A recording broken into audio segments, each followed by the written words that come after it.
Angeles கிட்ட பேசலாமா? November 16th to 22nd weekly angel guidance கார்ட்ஸோட எனர்ஜி கூட கனெக்ட் ஆகிறதுக்கு வீடியோவை சேவ் பண்ணுங்க. ஏஞ்சல்ஸ்க்காக காத்துட்டு இருக்க ஒருத்தருக்கு மறக்காம இந்த வீடியோவை ஷேர் பண்ணிட்டு இங்க தெரியுற ரெயின்போல ஏதாவது ஒரு ரெயின்போவை சூஸ் பண்ணுங்க. உங்களுக்கான ஏஞ்சல் மெசேஜ் காத்துட்டு இருக்கு. நீங்க ரெயின்போ நம்பர் 1 சூஸ் பண்ணிருக்கீங்க அப்படின்னா என்னதான் ஏஞ்சல்ஸோட சப்போர்ட் உங்களுக்கு ரொம்பவே அதிகமா இந்த வாரம் இருந்தாலும் எல்லாத்தையும் ஒரு பேலன்ஸ்டான டெசிஷன் தான் நீங்க எடுக்கணும். செல்ஃப் கான்பிடன்ஸ் அப்படிங்கிற ஒரு விஷயம் எப்பவுமே உங்களுக்கு இந்த வாரம் அதிகமா இருந்துட்டே இருக்கும். அது மட்டும் போதாது, உங்களோட லைஃப் இந்த வாரம் சக்சஸ்ஃபுல்லா இருக்கிறதுக்கு அடுத்தவர்களை எப்படி மன்னிக்கணும் அப்படிங்கிற குணம் உங்களுக்கு நிச்சயமா இந்த வாரம் தேவை. பினான்ஸ் பொறுத்த வரைக்கும் நிச்சயமா உங்களுக்கு ஒரு ஹாப்பியான நியூஸ் தான் காத்துட்டு இருக்கு அப்படின்னு சொல்லலாம். ஆனா நீங்க பேலன்ஸ்டா ஒரு முடிவு இந்த வாரம் நீங்க எடுக்கும் போதுதான் சோர்ஸ் ஆஃப் இன்கம் பொறுத்த வரைக்கும் உங்களுக்கு ஒரு நல்ல விஷயம் உங்களுக்காக காத்துட்டு இருக்கு. ரிலேஷன்ஷிப்லயும் அதே மாதிரி ஆழம் தெரியாம கால விடாதீங்கன்னு ஏற்கனவே சொல்லியிருக்கேன். தேவையில்லாத விஷயங்கள்ல நீங்களே போய் இன்வால்வ் ஆகிறத தவிர்த்துக்கோங்க. கமெண்ட் செக்ஷன்ல ஸ்ட்ரென்த் அப்படின்னு கமெண்ட் பண்ணி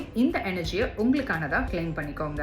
இதுவே நீங்க ரெயின்போ 2 சூஸ் பண்ணிருக்கீங்க அப்படின்னா ரொம்பவே மேஜிக்கலான சில விஷயங்கள் உங்களுக்கு இந்த வாரம் காத்துட்டு இருக்கு. உங்களோட இமோஷன்ஸை ரொம்ப கேர்ஃபுல்லா கவனிங்க. அந்த இமோஷன்ஸ் தான் உங்களுக்கு நிறைய இன்ட்யூஷன் பவரை இந்த வாரம் கொடுக்க போகுது. நிறைய பேர்கிட்ட கெஞ்சுறதுக்கான வாய்ப்பும் இருக்கு இந்த வாரம். அது எதற்காக கெஞ்ச போறீங்க அப்படின்னா ரிலேஷன்ஷிப்ல தான் மெயினா வந்துட்டு ஏதாவது ஒரு சாரி சொல்ற விஷயமா இருக்கட்டும், இல்ல ஏதோ ஒரு பிரச்சனையில இருந்து நீங்க வெளியில வரணும் அப்படிங்கிறதுக்காக அடுத்தவர்களை ப்ளீஸ் பண்றது நிறைய விஷயங்கள் இந்த வாரம் உங்களுக்கு நடக்கும். ஏதோ ஒரு பர்டிகுலர் டே, ஒரு லக்கியஸ்ட் டே உங்களோட லைஃப்ல அப்படின்னு உங்களுக்கு இந்த வாரம் தோணும். அந்த luckiest day especially related to source of income, அதாவது உங்களுக்கு வர வேண்டிய பணம் கரெக்டான டைம்ல கரெக்டான நேரத்துல உங்களுக்கு யாரோ வந்து சப்போர்ட் பண்ண போறாங்க. ஸோ அதனாலதான் அந்த நாளை நீங்க வெரி லக்கியஸ்ட் டே அப்படின்னு வந்து யோசிக்க போறீங்க.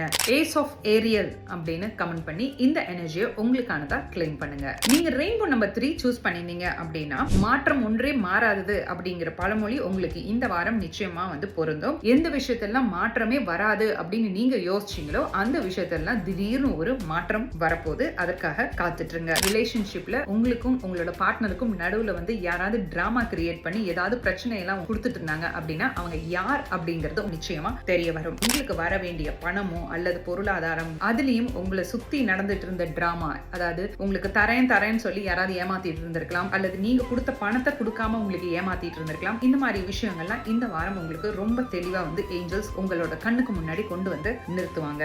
நான் மாற்றத்திற்கு தயாரா இருக்கேன், எந்த மாதிரி ஒரு மாற்றம் என் வாழ்க்கையில வந்தாலும் அதை நான் சந்திக்க ரெடியா இருக்கேன் அப்படின்னு பிரபஞ்சத்துக்கிட்ட ஏஞ்சல்ஸ் கிட்ட ரிப்பீட்டடா சொல்லிட்டே இருங்க. உங்களால நிச்சயமா அந்த சேலஞ்சை சால்வ் பண்ண முடியும். 7 ஆஃப் ஏரியல் அப்படின்னு கமெண்ட் செக்ஷன்ல டைப் பண்ணி இந்த மெசேஜை உங்களுக்கானதா கிளைம் பண்ணுங்க.